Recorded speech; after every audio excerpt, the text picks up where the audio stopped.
Well, hello and welcome to Boomer 11 Live. And today we're going to have a very classy live on the eve of El Clasico because it's Real Madrid. We're going to face off against Barcelona. They're going to be visiting Camp Nou, and they're visiting at a point in time where they're 9 points behind Barcelona, something very unexpected. People expected Barcelona to probably not compete for the title so early in the stage of where Xavi ball started.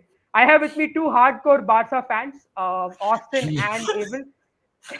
Yeah, Abel, you're already wearing the colors, so I think yeah. that's already I betrayed am you. always proud to accept, Jaren. I am a Barca fan, and see, you wear this But with pride. what do you You, reckon about today's chances? Because Real Madrid is coming off a very good win against Liverpool. You would say that Liverpool were a better team in the second leg, but even then, it was Real Madrid's game. But then that was Champions League. There is no Champions League anthem this time around, and we all know without Champions League anthem, sometimes Real Madrid seems to slip. yeah. I mean, so Austin was just trying to get some stats on Real Madrid, so we bashed them tonight. Yeah, but absolutely, you're right about that. Real Madrid, if you look at the season, barring Europe, it's been a very mediocre season, is what I believe. Uh, it's been very underwhelming for a lot of reasons. Primarily because they couldn't finish the Copa da España anywhere. They lost to Barcelona. Now 9 points behind Barcelona in the league. See, that's not a great stat to have. And ultimately, if you look at Copa del Rey as well, trailing 1-0 to Barcelona. So Barcelona has been their biggest nemesis this time around. I'm so proud to talk about it. So Barcelona really, really made sure that Real Madrid does not really get up in terms of that. If Barcelona was there in the Champions League, I bet there would have been a nemesis there as well. But unfortunately, they're not. So that's why Real Madrid has been absolutely balling it around in the Champions League. But I think tonight's game is going to be so crucial because see, 6 points difference is minor. Now, when you talk about 9 points, now if it goes to 12 tonight, you can say the league is done and dusted. Almost, almost. I'm not so confident, Yeah. but almost done and dusted. So that's what I really like. Even 9 points, if it stays put tonight, if it's a draw, 1-1 or like nil, doesn't matter. It's all about maintaining the 9 points, not dropping behind nine. Because then Real Madrid will all of a sudden have that feeling, oh my god, if Barca slips a couple of them here and there, then it's going to be very tight towards the latter. And that's one thing which I do want to experience as a Barca fan or as a sports fan, because this year it's been all about going down the wire as a sports fan for me, and that's been really, really exhausting, man. Yeah, I think most of the time your teams do end up going to the wire and then getting cut by the same wire. But Barcelona has been just excellent, isn't it, Austin? I mean, how would you write it down? Would you really put it down to? Because we have to give it to Xavi. No one expected Barcelona to be coming back such strong fashion, but now there are things that are going outside the off the pitch. Uh, Things with Tebas as well, the fraud. I mean, not the fraud as such, but the allegations. I wouldn't call it fraud yet, but it's rather the corruption charges. I think my law professors will be really upset that I mislabeled the crime. But the corruption charges now against them, Real Madrid fans are definitely going to have a field day in Camp Nou. You're going to see some narrative related to that, isn't it? So, how difficult is it going to be for Barcelona to face off against their arch rivals with this background now? I mean, it's always a difficult match facing Real Madrid, and it's always a fantastic match. It's always an intense game between the two, and yeah, the controversy it is looming. But on the pitch, I think obviously he's done the manager has done a brilliant job. He set the defense right. Firstly, secondly, the midfield looks fantastic now. They've been so many games they've won 1-0, which has been enough for them. 12 games, that's a I lot. believe, yeah. So I think he's really good going forward, and I'm looking forward to this match.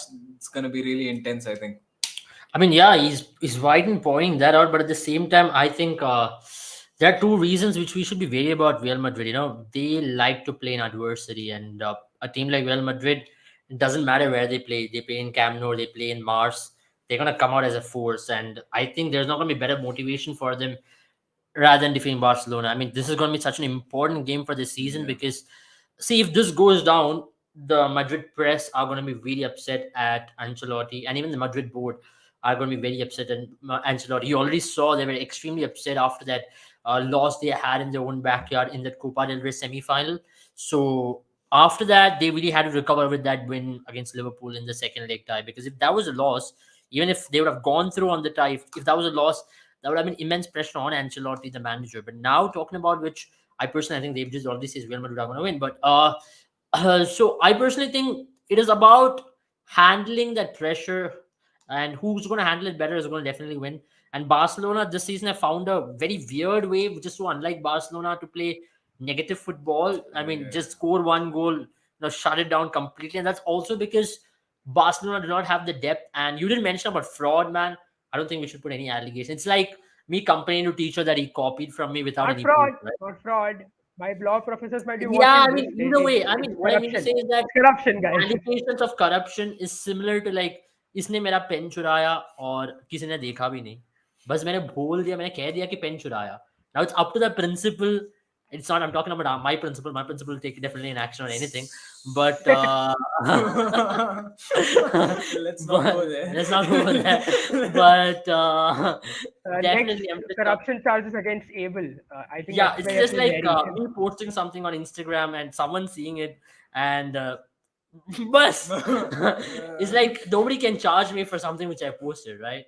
Similarly, if you've not seen it, if there is no concrete proof on it, let's not agitate, because I personally think there's a lot of things plotted against Barcelona because they are the weakling among the two super league clubs, because they can't definitely go against Madrid because they're financially stronger. There's not a lot of things which you can hide from Madrid, and Tebas is a Madrid fan as well, so there's a lot of less things which you can go against Madrid for. Now the question and the biggest question is, what is Tebas doing? Because the referees are going to be under Tebas's control ultimately, and did he just let it happen when he was at the helm of things? So these are questions which he'll have to answer. That's why he's also now playing it very safe. Now he also has come out with a statement saying that I don't think Barcelona have done it. So it's funny that these things are happening.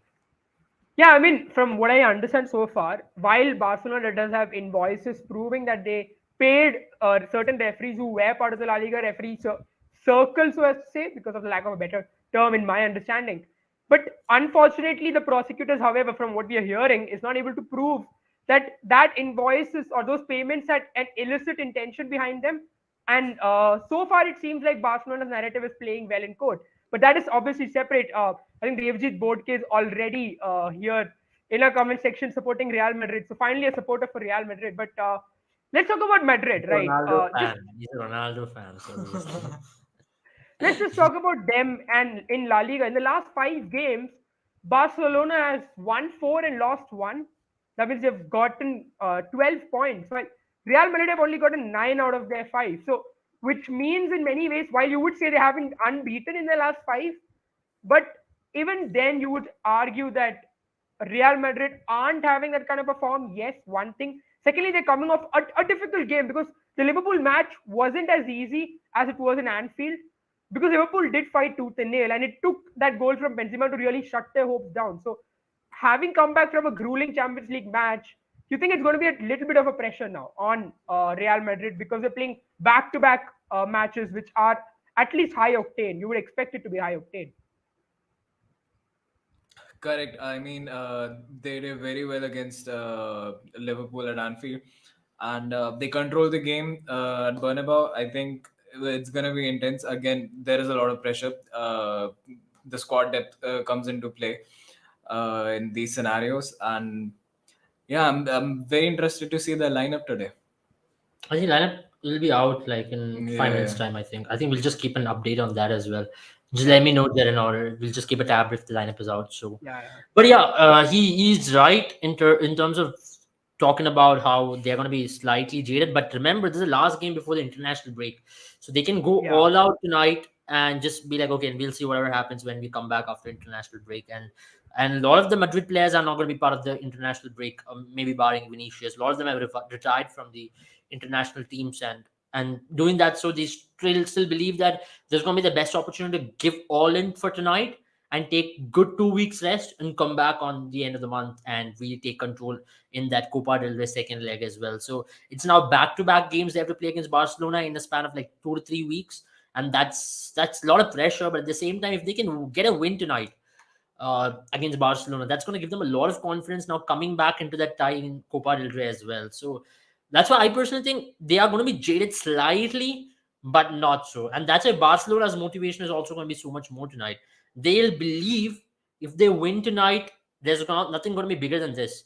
Now that's going to be like the straight third win against Real Madrid, not second straight win, because they lost in the middle of the season in the first leg when they played in Bernabeu. But then since Xavi taking over, they've had the wood over Real Madrid in the recent past. So that's going to be a big W for Barcelona going into this game. And they'll totally believe there is no better feeling than getting a 12-point lead against your arch rivals who are second on the table and really confirming a place now to believe that they're going to be the La Liga champions at the end of it. I think it's gonna get really interesting if Real Madrid wins today. If they close the gap by they 6 points. by 6 points now, I think the game will be on then. Yeah, I mean, it's also, already if it becomes 12 points, I know there are 13 matches to go for both the teams. This is the 26th match that both the teams are playing in the league. That still means 13 matches to go. Lot of time still left for La Liga to get over, yes. But then 12 points is massive, and you're not expecting Barcelona to let go of the throttle as well, especially when they don't really have anything going on in Europe. While if today Madrid does end up losing, or even if not losing, if they end up even dropping points, if they end up with a draw, you would reckon that would put a lot of pressure on Ancelotti to win the Champions League and go ahead. Because I know people are expecting Real Madrid to do well in Champions League, but then you also have to consider the The fact question that is, aren't they bored? they are able. That's the reason why that's the reason why during his free time, Perez has gone ahead and drawn up a new league for 80 teams to play. So they are We did. bored. they are bored. They are bored, but it is what it is. I mean, Champions League, winning Champions League is a lot of money. I mean, as per my prediction, they're not going after semi-final. But I mean, yeah, but I mean that won't be enough because here's the thing, right? People are expecting. I know Real Madrid fans believe they're going to go through it again. Jaren, They Jaren, really let me think that it's going to be a the repeat. Chelsea fan, I'm a City fan, and Real Madrid are going to be facing either of us while we go ahead. So I don't think you should be talking I don't about know. I mean, it's not been a great run for Man City in Champions League, and well, sorry, Who Austin, I know we you're just supporting came after a Chelsea, 7-0 but win. I Not hope now, you're doing no, well. we're just speaking now. We're just speaking now. I think let's just keep that aside. I think we've been very biased, but talking about it very I have logically. not been. I have not been. But our comment I don't section think I'm is accepting. our I'm comment accepting section has your been bias. supporting Madrid a lot. But let's look at some of the players, right? Let's look at the first, probably the most important matchup in this competition, which is going to be Vinicius Junior versus Araujo. Now, Vinicius Junior is one player we've seen even in the Liverpool game. Liverpool players could not touch him. Obviously, the reason for that is because there was Trent Alexander-Arnold, who's been a liability, so as to speak, for Liverpool in their Yeah. defense. But now with Vinicius Junior being really pocketed, so as to say, in the previous game by Araujo, you reckon the role of someone like Benzema, for instance, becomes that much more important to ensure that Vinicius Junior gets the space? Okay, I'll talk about it first. Yeah. So I personally think this whole battle started way back in last year's La Liga matches they had in Bernabeu, where Barcelona went on to defeat them 4-0. That's where this real battle started brewing. And since then, actually, the fact of the matter is Vinicius has been completely kept quiet by Barcelona. Not a lot of teams in Europe have been able to do that. And that's primarily because of Araujo's defensive acumen and Araujo playing maybe slightly out of position as well. See, Araujo is not your concrete right back option, right? He's not a wing back option, which Barcelona would ideally like to have, or a modern day wing back. He's more conservative when it comes to his approach. He's more defensive when it comes to defending Vinicius Junior. That's exactly what you need. You need a strong defensive right back against Vinny Junior, because against Liverpool, Trent Alexander-Arnold has been taken to cleaners time and time again. It's about time Jurgen Klopp realizes that he's been made look like a schoolboy in front of Vinicius Junior. But against Barcelona, one thing which I can say with certainty is that Araujo has always had the better number of Vinicius Junior. That doesn't mean Vinicius Junior will not have better of Araujo. Maybe it could be tonight where he goes on to score that. But the fact of the matter is that Araujo has been very good against Vinicius Junior. And yesterday, also during the press conference, Araujo did say that Vinicius Junior is the best winger in the world. So that's high praise and Completely high agree. mutual respect for both the players, and that's just something which both the players. That's something good to see as well. It's not like he's gonna Yeah. say he's in my pocket, he's in my other side of the pocket, and other stuff. But just for the respect kind of thing, I personally think Araujo has done a phenomenal job throughout. Whenever he's been asked to do that right back position, because he only played as a right back against United to tackle Rashford, and Rashford just double buffed him and went to the center, and Yeah, against Real Madrid as well. So whenever he's been asked to do that, he does a very decent job. But against, yeah. I mean, against Barcelona, Man City, I mean, not Man City, but Man United got their tactics right as well. That's a whole another thing. But another probably expected one is going to be how Lewandowski fares against the likes of Rudiger and I think it's Rudiger and who is the other one who shares with them? It's Nacho if I'm not wrong on that one side. It's going to be interesting to see how Lewandowski progresses against them, isn't it? Because these two have really shut the shop on Alba, Liverpool. Alaba. And I think if I'm not wrong, Alaba was the player who was preferred, but then he isn't doing that well in that position. I think Nacho is the one who's getting that chances a lot more. So you reckon? Now that's another question. That's an interesting question as well. Who do you start with? Would you start with Alaba, a much more attacking option on the wing, or do you start with someone like Nacho and shut the shop and force Barcelona into doing something? Because remember, it's Real Madrid who will be really hoping to win compared to maybe Barcelona. Barcelona can still take a draw, even if it hurts their ego that they've not gone ahead and won an El Clasico. I mean, I'm not sure about Alaba's fitness. I think he's going to be out for tonight. And for that very reason, I personally think it's going to be I think Nacho. he was out against Liverpool. Yeah. I think he's gonna come back this game, I believe. Yeah. I don't know if he's going to Yeah. match ready for this game at least. Even if he's fit, I think Nacho will be the preferred option just because of the form On he the has left shown. back, I think Nacho played against Liverpool also. I think Nacho's Yeah. gonna start there, and I think Eden Militao might start at centre back along with who was it? Rudiger. Rudiger. Yeah, I think that's I going mean, to be the also lineup. interesting too when they have a lower block because they are going to come up against some of the best wingers in La Liga, right? Because Barcelona has some really good wingers in their setup. Now, to have that scenario, you would Yeah, so rather I think prefer the a lower lineup is block. out. Yeah, So yeah. lineup is out. So you're right. It's Almost right. Nacho, It's Militao. Nacho, Militao, and Rudiger who starts on the Yeah. center back. I think we'll share the Uh, screen so that people can see it as well.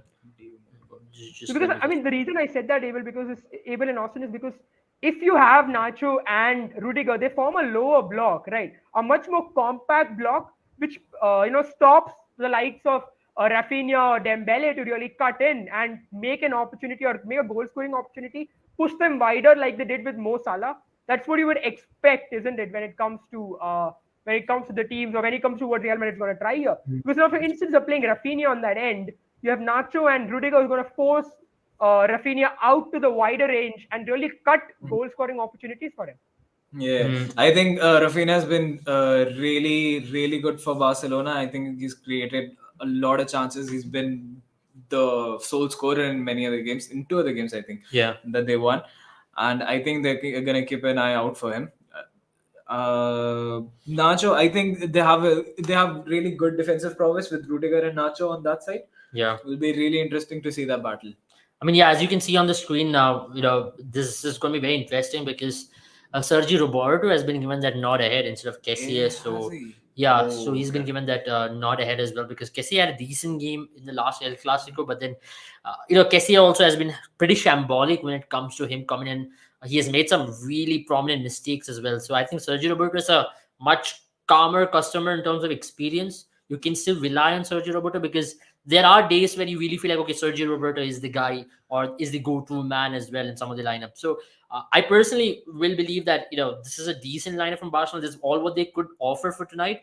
Now the question is who they have on the bench. Now the question, who can they bring? Now they can bring Kessie, Pablo Torre. The bench is weak in comparison to what a Real Madrid can bring. Now, if you look at Real Madrid's bench, you can literally bring in a Chouameni, they can bring in a Ceballos, they can bring in they can bring in a Vasquez, they can literally bring in Asensio. Hazard is definitely not going to play. So Rodrigo is one of the super subs as well. Now, if you look at the other end of the spectrum for Barcelona, they literally do not have options. Ferran Torres, who's been absolutely lacking scoring boots.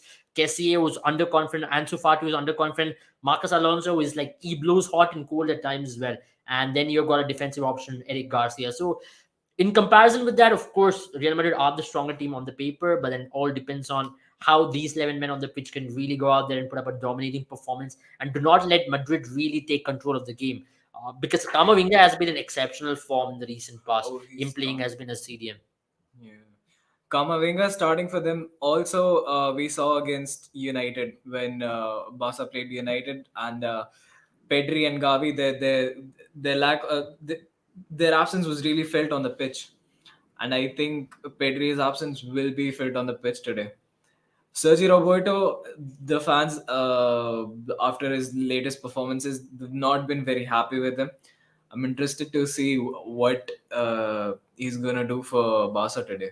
Very interesting as to how it's going to go about it as well. I think that's the lineup for everyone. Maybe let's get back to the stream. So, yeah, talking about which, I personally think how people are going to perceive this game is going to be all about how they can comment and take control of this game in totality, right?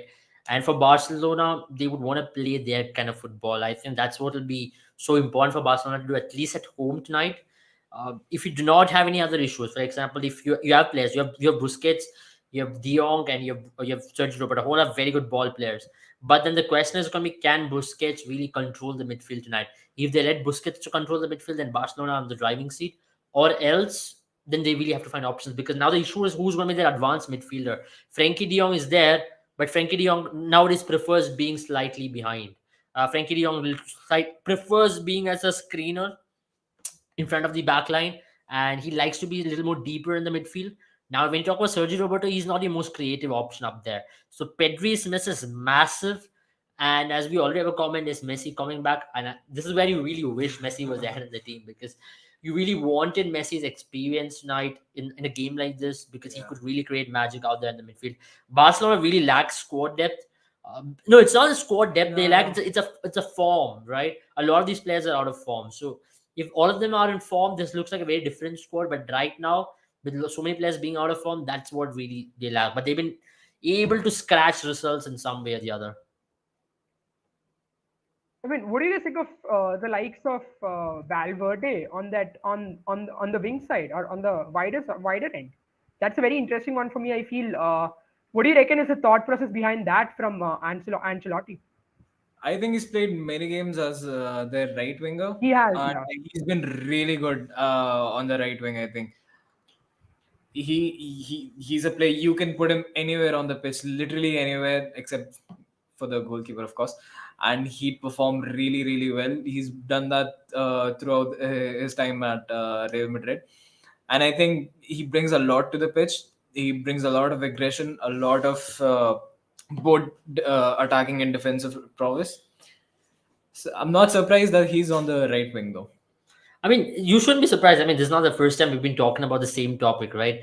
Valverde being as a right winger. Now we all have to just admit that he's not been playing out of position. He's now adapted as a Yeah. right winger, and I personally feel Valverde as I a right winger has I been a think at this point in phenomenal. time, you can have 11. You can probably have 11 Valverdes in your team, and he'll be a very good keeper as well. That's just Oh, this kid is just can play anywhere. I think there was a Sir Alex Ferguson's line, right? Give me 10 piece of wood and a Zidane. Similarly, give me 10 piece of wood and a Valverde. I'll win you the Champions League. So yeah, I mean that's high praise for Valverde, but Valverde has been also hot and cold. He's not been at his best like last season where he was, or maybe at the start of the season. That's primarily because World Cup has really taken a toll on him. In a World Cup, he was playing in the center midfield, and that team really relied on Valverde to do major chunk of the job. That because that Uruguayan team really focused on Valverde to be a Champions League winner. Every spotlight was on Valverde as to how far he can take that team. But now that he's back in Real Madrid, and there's also someone like a Rodrigo waiting on his wings, asking for his position in the team. Definitely, there's pressure on Valverde. But at the same time, he is a better customer. At least off the ball work with what he can give you is much more important for this team than what Rodrigo might give you with his attacking prowess through the middle or through the right hand region. And that is the important factor over here.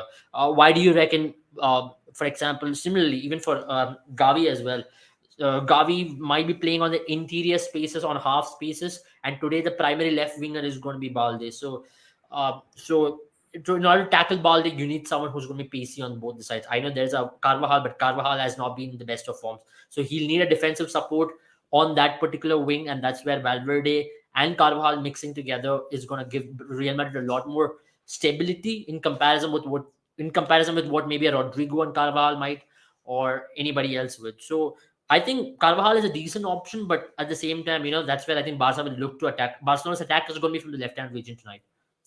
Also, I have a strong feeling that Sergio Roberto is gonna have all the freedom on the pitch. I think he's gonna be all over the pitch, In a positive anywhere sense. he In a can be. positive sense. Oh, I mean, All yeah, over Madrid tonight. yeah. Yeah. Xavi, he likes to give him the freedom. He likes to give Sergio Roberto the freedom to go anywhere and do whatever he wants, which is very good. He has the experience for such big games. I think it'll be very interesting to see what he brings to the game. Yeah, I mean, I agree with that, because Sergio Roberto, I'm skeptical about his selection, but I still think he's got the experience to do it. Also, if tonight he doesn't perform good, there's going to be a lot of questions raised on Pablo Torres' involvement. Exclusion, yeah. I mean, here's some interesting stats for you guys, right? Just to step this whole thing up. In terms of total expected goals in the whole tournament, Real Madrid is the one right at top, 51.6. This is the total expected goals, right? All the matches put together. And just behind them is Barcelona at 49. In terms of expected goals allowed, Barcelona is the least. It's been the best defensive side. Just 20 goals allowed. Real Madrid has given 22 away. So it basically is probably the best attacking team in the top. I just had a stat to that, Jared. Barcelona have only considered once in Camp Nou this entire season. So that's a crazy stat to have. So now, here you reckon it's going to be, and it's very odd, right, when you say this about Barcelona and Real Madrid. For years and years, it's always been the other way around. It's always been Barcelona and their fluid attacking football, and Real Madrid and their, quote unquote, counter-attacking football, so as to say. Yeah. Now, is it really a change because of the change in, Barcelona, that time period Barcelona has taken to transition into, what it was from where it has come to now? Is that the reason why you reckon that's happening, or is it also because change of style or the modern football is really changing Barcelona's way of looking at football? Yeah, I think the modern football changing is one factor to it, because you have to be fluid. You can't be so stubborn as if you're going to play tiki-taka, tiki-taka. It's all beautiful, man. It's all great on the papers. You need to be adaptive in terms of that. But then I remember one of the quotes which Jose Mourinho said years ago, as to attack will win you games and defense wins you championships. And that's so beautiful if you look in the larger context of things, because if you don't concede, you don't lose matches. So that's the whole point. If you have a strong defensive unit, and if you are able to score one, and if you're able to defend, which Barcelona have done it most in this European season, score 11, 12 clean sheets, right? On one game. Yeah. But you see, that's one thing saying that Barcelona is defending. If you look at the stats, obviously you will think that Barcelona scores a goal and focuses all on the defense, but it is not at all true. They create many chances after scoring their first goals. Not at least in the recent past. I think they have been. I don't think they just lay back after scoring one goal. I think No, that's I mean, one. I'll agree with Austin in that sense, because if you look at goals if you look at goals scored, Barcelona are not very behind. They're the second best team in the league. It's just that Real Madrid is probably better, obviously 2 goals or at least 2 points ahead. But in that sense, you would also say that because Barcelona is the second best goal scoring unit according to XG, and XGA, Barcelona is the best, which is to say, or the least at least. And Real Madrid is third in that position, even behind Real Sociedad, for instance. So you would reckon that is also a reflection on how good this Real Madrid team has been, or rather this Barcelona team has been in the league. I mean, I'll agree to that primarily because, see, you need to have a defense to win the league, and that's so important because this time, or at this point of stage, at least in La Liga, Barcelona are the best defensive unit, and stats also back it up. And ultimately, what I believe is you don't lose matches when you don't concede streaky goals, which Barcelona did last season. Last season, Barcelona lost a lot of games and lost a lot of important 3-pointers, which Barcelona should have grabbed in some of the away games because they were conceding goals in the backline. With PK and Eric Garcia in the backline, that was disaster class for Barcelona. Now, at least, there's Araujo, Christensen, and Koundé, which gives Barcelona immense confidence that, okay, These guys are formidable centre backs. Kunde is a centre back by his role. Kunde is not a right back. Araujo is a centre back, and Christensen is a centre back. So technically speaking, on occasions, Barca play three at the back because Balde is one Yeah. person who puts the shift through the left hand side, and Balde is the attacking option. In defensive transition, Barca goes into a five at the back system where you also have Frankie de Jong drop in between with Busquets slightly moving up ahead as well. So that's something which you are so now used to seeing Barcelona. Defensive shape of Barcelona has been excellent as well. The way they've been able to put themselves, their bodies on the line in terms of just clearing the ball time and time again. I'll just give you a couple of examples. That game against Valencia where Barcelona were 10 men down and had to keep out that 1-0 lead throughout that. I thought Barcelona were exceptional there with 10 men trying to play that game out. So Barcelona keeping that even in Real Madrid, in the Santiago Bernabeu as well, how Barcelona maintained that 1-0 lead throughout the 90 minutes. So that's why you think defensive shape has been so organized. Now, once you have a defensive shape, attackers always have that belief, okay, if we score now, we are not going to concede again. That's an immense confidence for a team. If you're a very strong defensive unit, right, any team in the world will be scared of you. Because if you're a good attacking team and if you're ready to concede from the back, people will still believe they score even two, we can still score three against them. So that is the difference. Once you have a strong defensive unit, there is this feeling, how are we going to penetrate through them? How are we going to get those chances? How are we going to break those lines? And that's why I think Barcelona have been really good. And I hope this continues at the end of the season until they refresh the squad, get some more players like Endika or Zubimendi and everybody back into the defensive setup. Yeah, it's going to be interesting. I think we pretty much covered the El Clasico for 30 minutes now. Let's talk about some of the other leagues, right? Right before we wrap up the whole thing. I think we Although should I talk do have about to take the this one. question, which we have on the screen. I think it's been in there for a I while. have to take about, yeah, let's talk about this one. I was just getting to this point. Today, again, Paris Saint-Germain have lost, I think, a third We lost, back-to-back did match. we? Yeah, Right. they Yeah, do. yeah, They lost Messi did 2-0, get by the booed. way. Everybody got booed tonight. They They were lost 2-0. bastards. But however, if you look at the match ratings, Oh, they lost both 2-0. Mbappe and Messi did a fine job. But now here's the thing, Abel, and we spoke about this even during uh, Paris Saint-Germain's gig against, I mean, match against Bayern. We spoke about how two players who are your best goal scoring, not basically goal scoring machines, but Yeah, rather opportunity creating machines. When you ask them to be your goal scorers, that's never going to bode well, isn't it? And that's what's happening again. You would reckon yeah. Mbappe and Messi both like to play off a striker, but now in this case scenario, they both are the strikers. Well, we just come back to that PSG episode time and time again, right? I think we're so done with that. But just to highlight on that tonight, and just to talk about Messi coming back, and this is the peak moment. I don't think he should stay in Paris and Saint Germain for even for a moment from now on. But him being a professional, I think he has to continue. But let me be very honest about it. I personally think tonight's loss against Vene is just an example of how bad a team they have. I was just looking at their squad list, the defenders they put tonight. I've been like absolutely. Oh God. It was Oh God. it was just bad. You should see the squad, dude. I think I just, Uh, for the benefit of the viewers, I'll just read that out. yeah, I don't know these players, Abel, and I don't know what to yeah. say. Who are they? I But mean, it this was a is pretty weak. this is this is sorry PSG's bench for tonight. I mean, they're playing 16-year-olds, 20-year-olds, something which Oh is yeah. very great for their futuristic thinking. They But that is had their squad depth, my friend. they That is had all they have. they had Danilo Pereira. They had Pembele. I don't know where that's going. I don't see. Because we're the technical yeah. I think So Pereira is yeah, the only one who's a first team player. Aside from that, everyone else Danilo Pereira, is I a don't bench think he player. is Yeah, good enough to be a first team player, to be honest. he's not good enough to be a first team player. I remember. I mean, that's the reason why they play three at the he's a back, isn't it? CDM.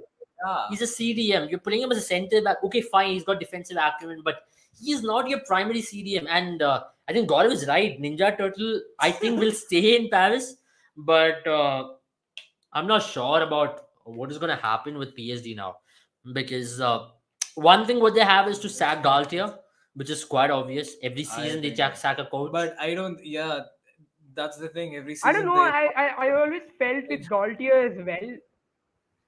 Galtier, if I'm not wrong, was the manager for one of the smaller clubs in Liga. I forgot the name of the club. yeah. But again, it's same scenario, isn't it? You take Lille. Oh yeah, Lille. Yeah, Was it he Lille? Yeah. managed He to was manage. the manager for Lille. Yeah, he was the one who was the reason behind the success of Lille. But you have to also look at the squad that Lille has had, right?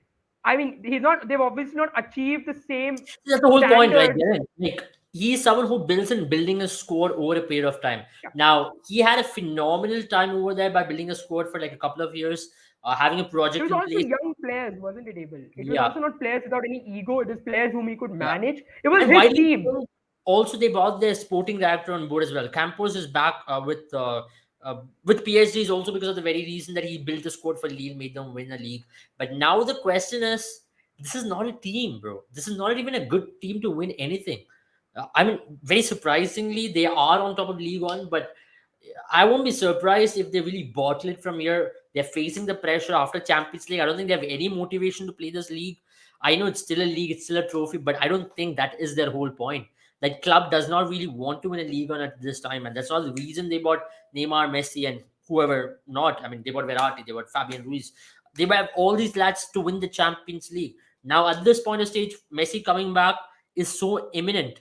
I don't know where he's going to go, but if Barcelona can afford him, I think Yeah. it's almost very close to happening. I think according to all the recent reports I've heard, it looks like a very close deal. It's a very close deal. And Yeah. Xavi and Laporte have already spoken to him. They've already communicated the role they want to play that he should be Yeah, playing for Barcelona. So it just looks like it is the last dance for Messi in Barcelona, and that'll be amazing, bro. I mean, I'll wait for it that will day. be. It will be. It absolutely will be. You just wish that they could squeeze him in I, with all the I financial really crisis. would love. I would love to see the unveiling. I will pay. I will buy three extra chairs from Camp Nou just to see the unveiling of Lionel I'll Messi. take 2 extra Uh, Spotify subscriptions. oh, by the Family way, sub- Abel, you would be happy to know I am also subscribed to Spotify Premium, Very so nice. that makes it one I more. request you all to subscribe to Spotify Premium and also Boom to 11. So that's how let's go hand in hand. Let's help the club and let's All also help right. Boom. So I think we need to transition, right? Let's transition to England, and the best way to transition is from this comment from Gaurav Pandit. Yeah. Fulham got three red cards back to back, as if it was a FIFA game which was rigged against you.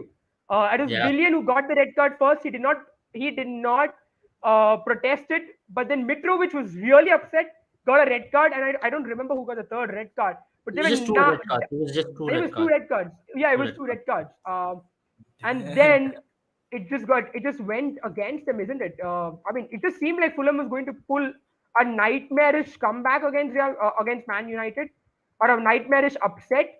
But after that 72nd minute, game just changed. Willian and Alexander Mitrovic, two very key players in that period for so far for Fulham, had to leave the field, and then Bruno Fernandes converted a penalty.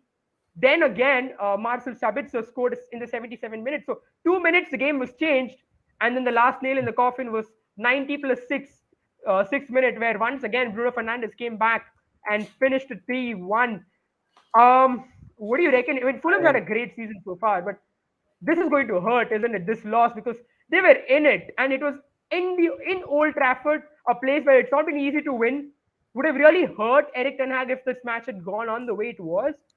Do you I reckon wonder. Fulham just completely lost it in that particular time? Because Willian knew his fate was sealed.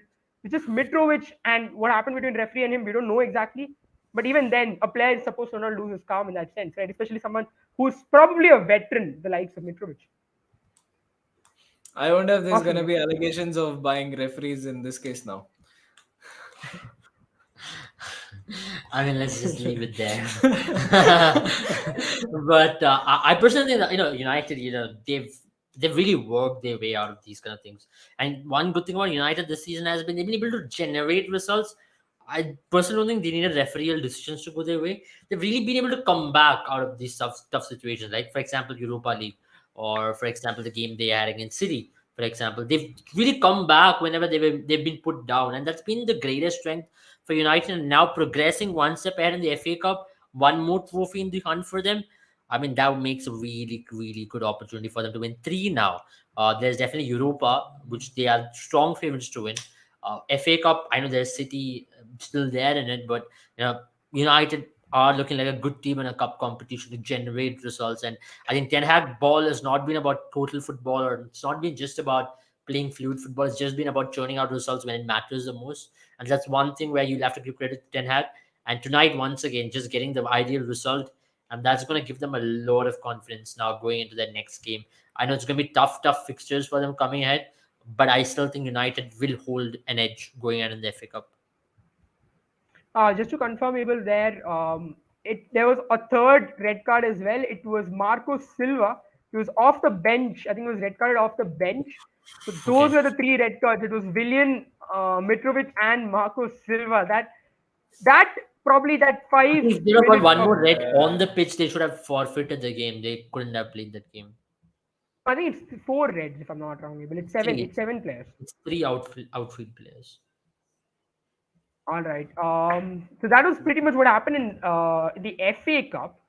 Also, let's talk about now another thing that's really happened is the relegation battle is really heating up when it comes to the Premier League. That's probably obviously we have spoken a lot about the top two, which is Arsenal and I think I Man should share City. the screen for the table so people also can know. I think it's better if I share the screen as Jaren lost his connection there. But yeah, I'll just share the screen right now so that people also can see what is really happening in the relegation battle there.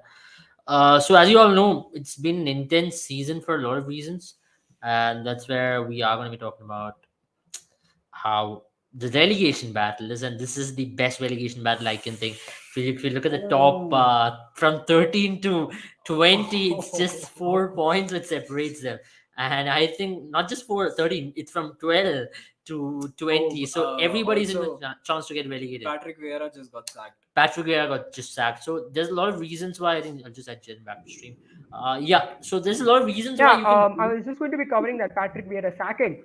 Yeah. Yeah. Patrick Vieira, what do you reckon about this? I mean, I know they are panicking. Yes, the board is worried that after 11 years in the Premier League, they will, or there is a chance that they'll end up in that zone. But Patrick Vieira has done a great job with this club, isn't it?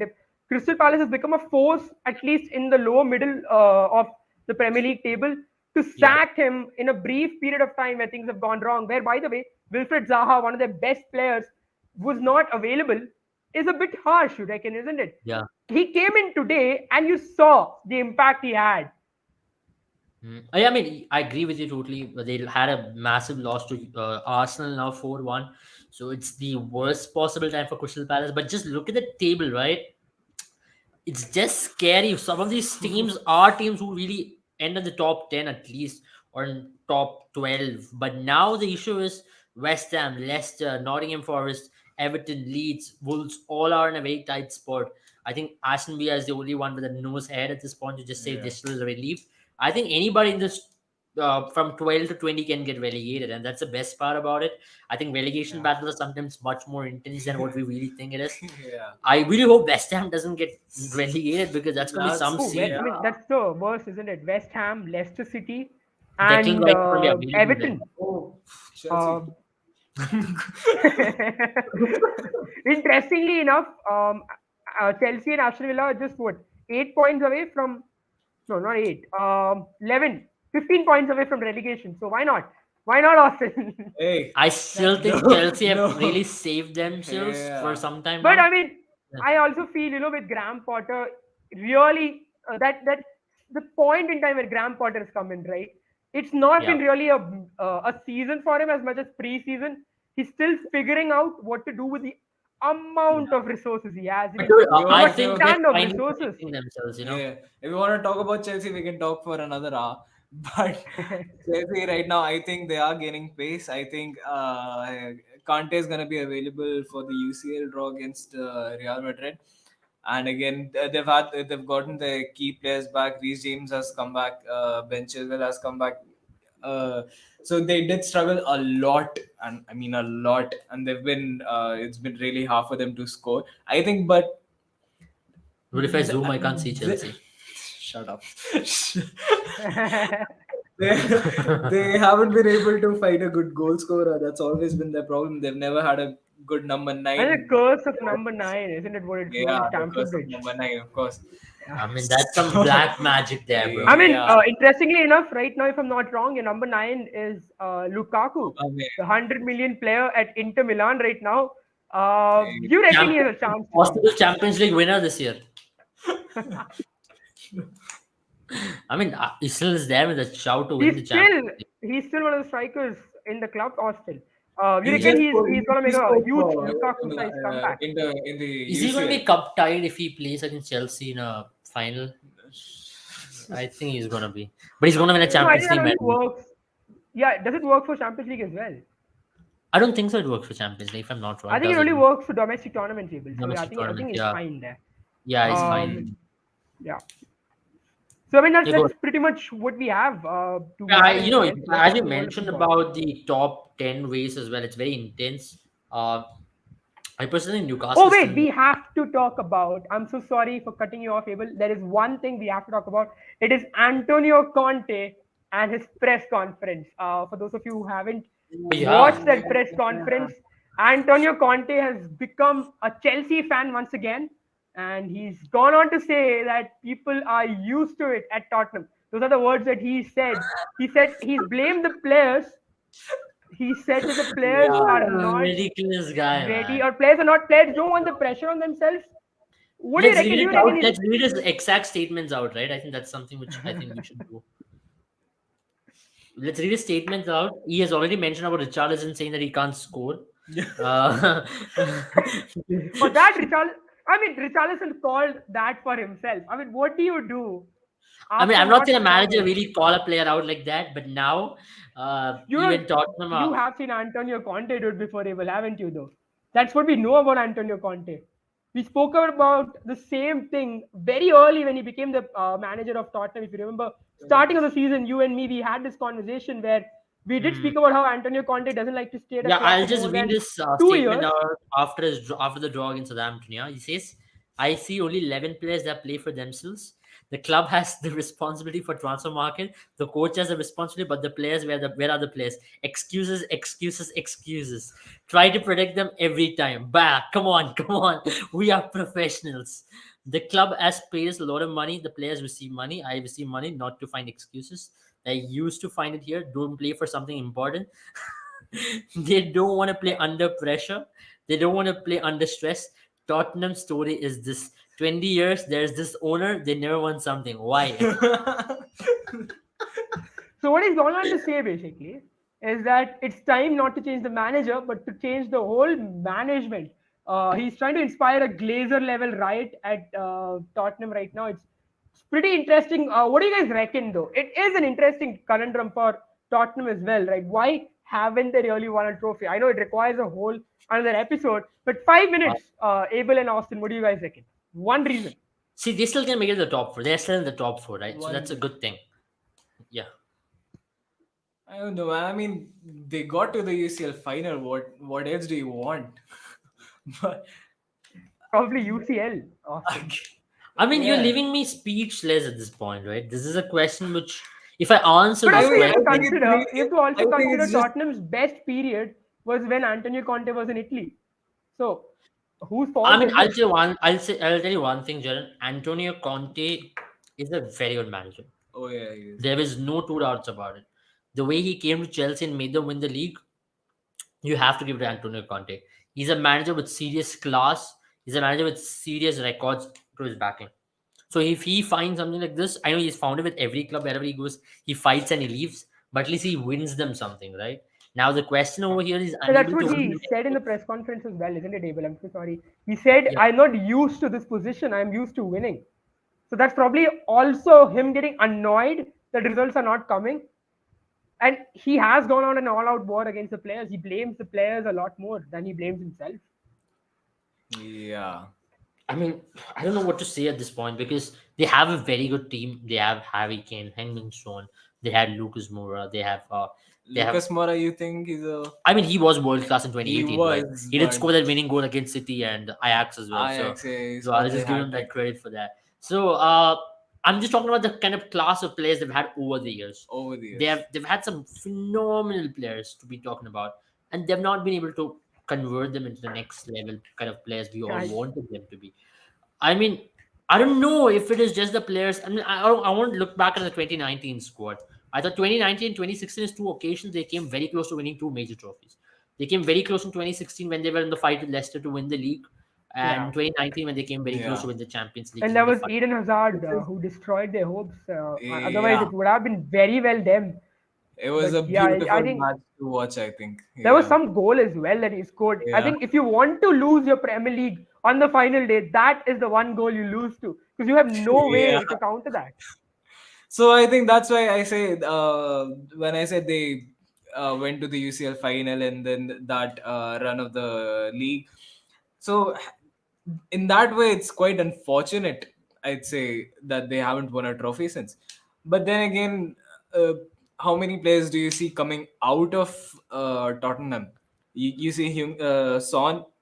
He's been developed as a very good player, but I don't see any more players who've been up to Oh, that mark. Bale, Modric.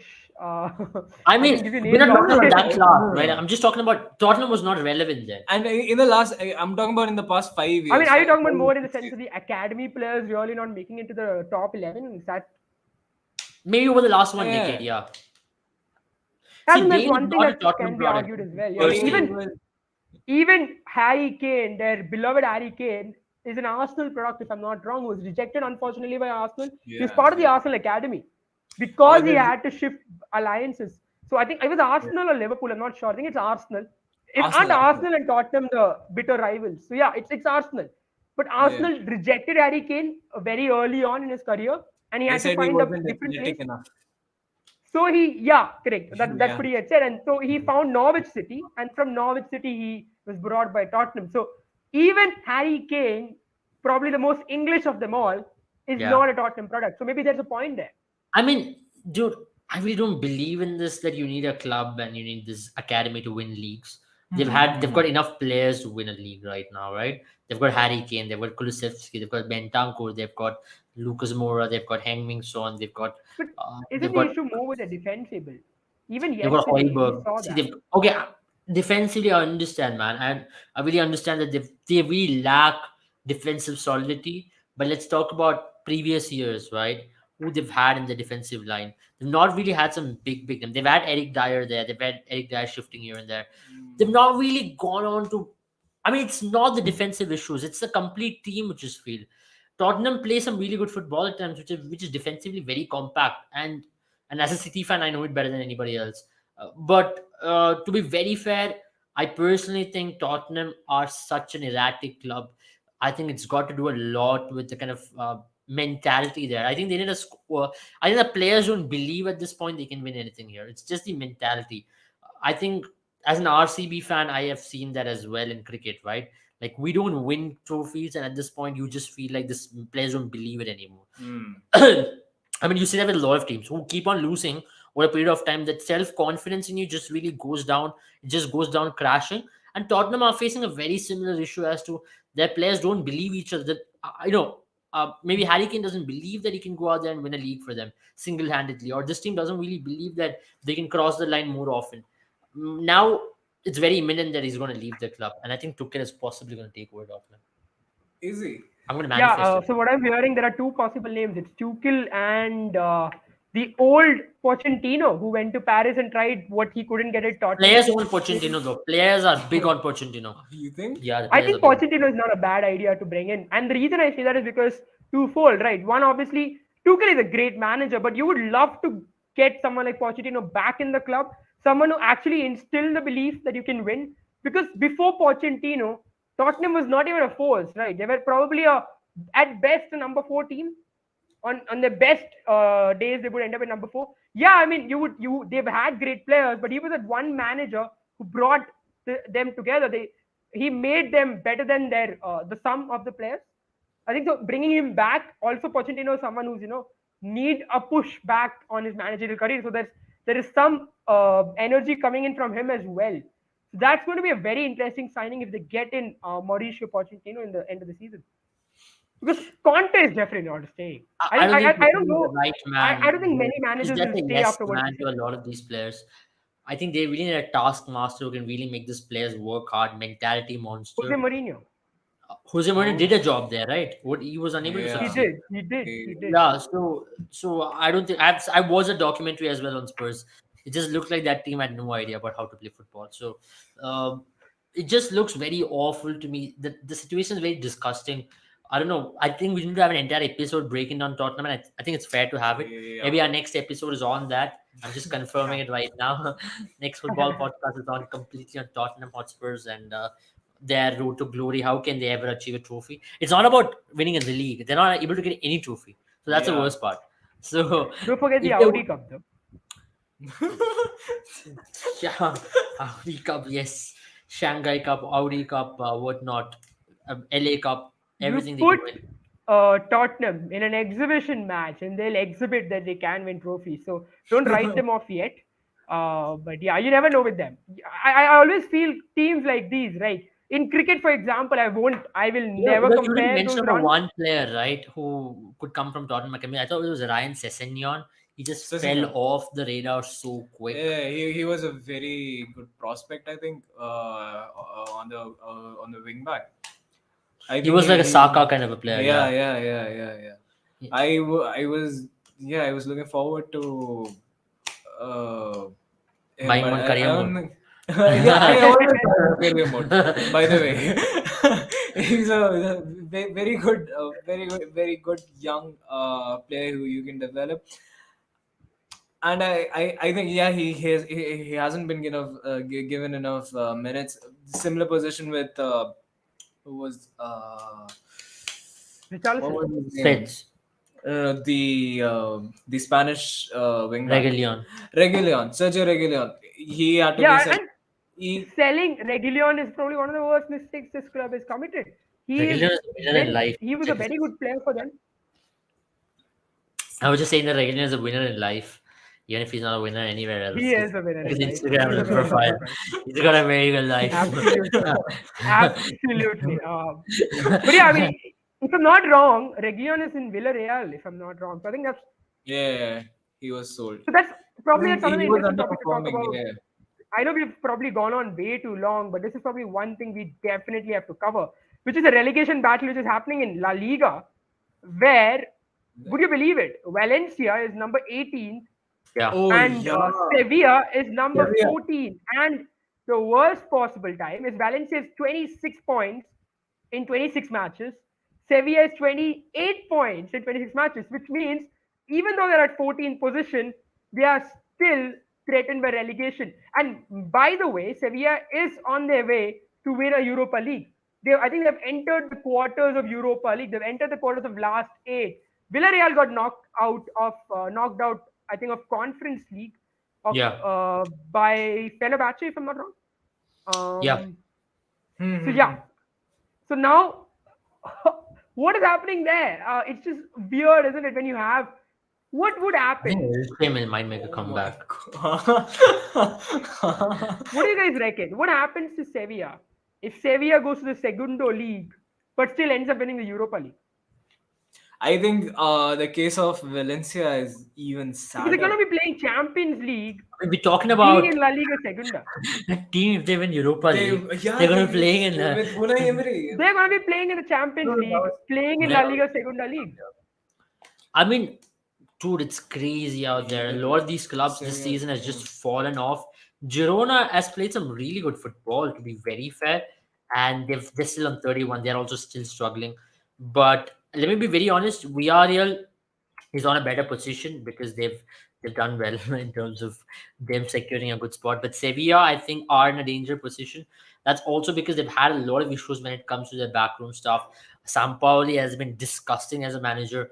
I've always felt he was disgusting as a manager. Last time around when he took Argentina to the World Cup, I felt like just throwing something at him.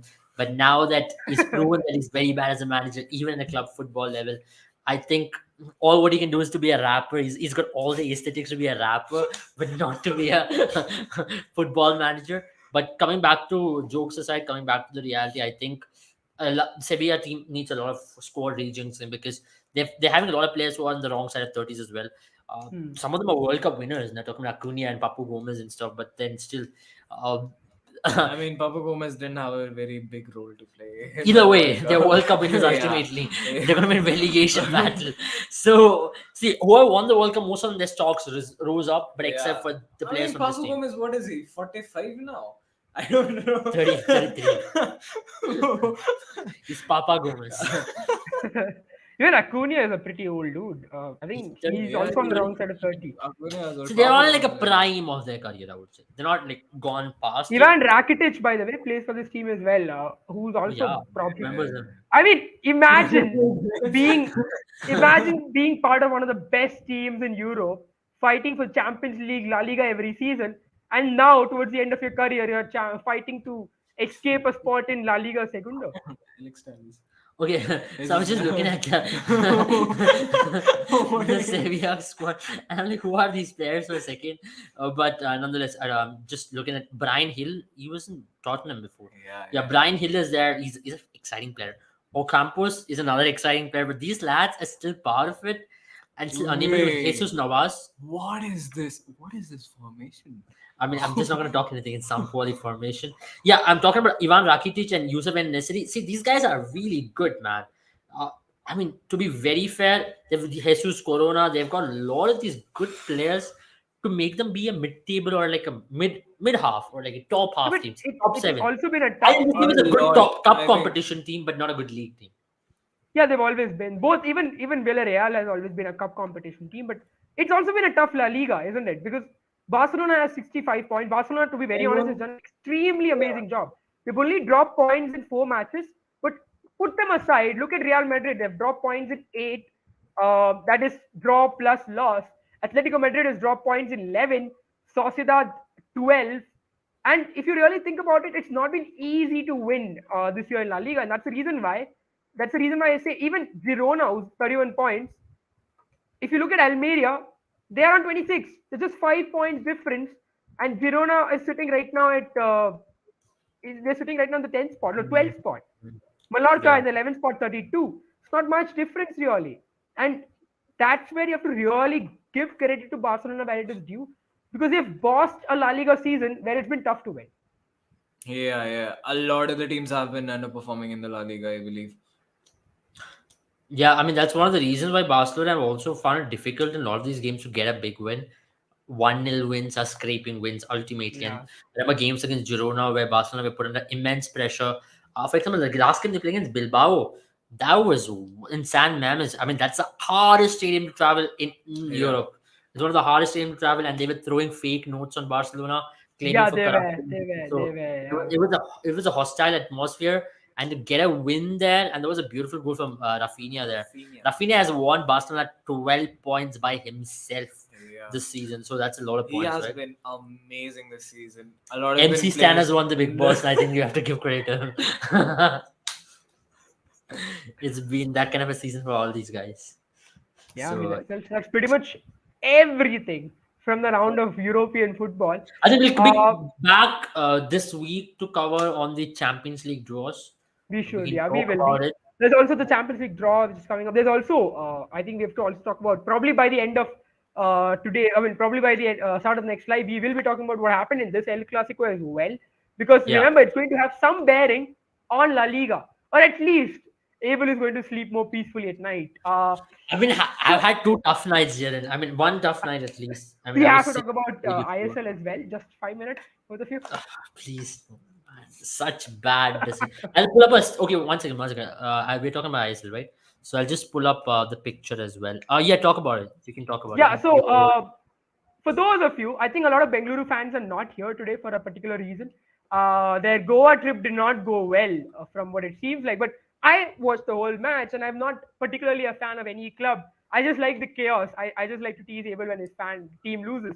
That's the only reason why I watch football primarily. Aside from the fact that it's a very beautiful, it's a beautiful sport. But having said that, when I watched the match, I felt if VAR was present, things would have been much Tell different. me this is a penalty or not. Yeah, I don't think so. Yeah, there was given a It's penalty not. against It's Bangalore. not. There were two calls like Against this. The Bangalore. first one was a penalty which was not awarded to Roy Krishna when it was pretty clear very early on, and the second one was this, which was This is awarded a clear. penalty. What is a free kick? Yeah, It's a yeah. See, free that's kick. where Bangalore lost the league. I'm just gonna leave it there. Lost the league because of this. Yeah, Yeah, because this turned into a second goal. as bad as it can get. Who won the league? The Kolkata team, the ATK. Kol- They're gonna be called the ATK Super Giants from next season, by the way. They're gonna have a blue jersey. I'm assuming. Kolkata as a Well, team. ATK, it's Mohan Bagan basically. So He doesn't watch I really ISL. hope they're not called the Super Giants because Mohan Bagan is such an old, No, it's going to be historic called Mohan power. Bagan. It's going to be called Mohan Bagan Super Giants. Mohan Bagan is going to be there because that's what the History, affection, emotion is all heritage. Yeah, about. it's been Heritage is all it's about. been. I think it's the oldest club in India, if I'm not wrong. So I think It Yeah, is Mohan the yeah, Bagan oldest came. yeah. clubs in the world. It's one of the oldest clubs in the world as well. But thank you so much, guys. Having said that, we've covered everything, and it's time for us to go to bed. It's past our bedtime, What a and 26 minutes for we the have match to watch the match as well. Just 7 minutes to go. to So kick off. Jen is maybe not not. watching. That's what he I'm just not said. watching the match. I'm not watching the match. You're not I'll just watching wake the up. match? Nah, I've had a long flight, We just so talked I'll about it probably for go. an hour. Yeah. You- I mean, I just like the fact that you hosted the show, you analyzed it. Now you're gonna watch it tomorrow morning. I've had a That long used to be flight. me. You have to That excuse used to me. be me when I was in school days, right? Like I never used to get to watch. My parents used to never allow me to watch like at 1:30 games, 12, 11:30 Oh games yeah, at least. yeah, Because I yeah. had to wake up It's a 5:30 struggle. in the Yeah, morning for yeah, school. And I used to be like, go to school and be, bro, you saw the match? Oh man, it was a crazy game. I show us the highlights in the morning, 2 minutes one. We see that goal. I was like, my friends, did you see the Neymar dribble pass? I'm like, yeah, I did. I would never watch that. I would never watch that. But yeah, now at least I can stay awake till like night 3 in the morning to watch matches. yeah. I remember there was this.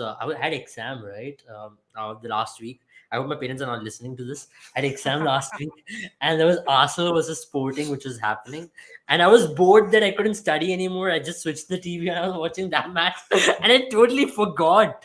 I forgot I had an exam. Then I looked at the time; it was 4 in the morning, and I had to just go to sleep. That's what football can do. It can make you forget important things in life. Thank you guys for joining us. We've been speaking for an hour, and we've lasted longer than India's batting. That is a cricket reference. But Yeah. thank you guys for joining us, and we'll be back soon. And we hope it goes well for at least one side of the fans. So For thank you South for Africa. joining us. And we'll be Which back again. side And of the make sure bar? to download Boomer 11 app on Apple App Store and Google Play Store because you can, regardless of whether it's the Curlers or whether it is the Galacticos, you have a chance to win if you pick the right players. So if you think Don't you call can do them better than Javi Galacticos and just yet. Ancelotti, Huh? This is Los Blancos. That's it. okay, Los Blancos then. Well, thank you so much, guys, once again. And thank you, Abel and Austin.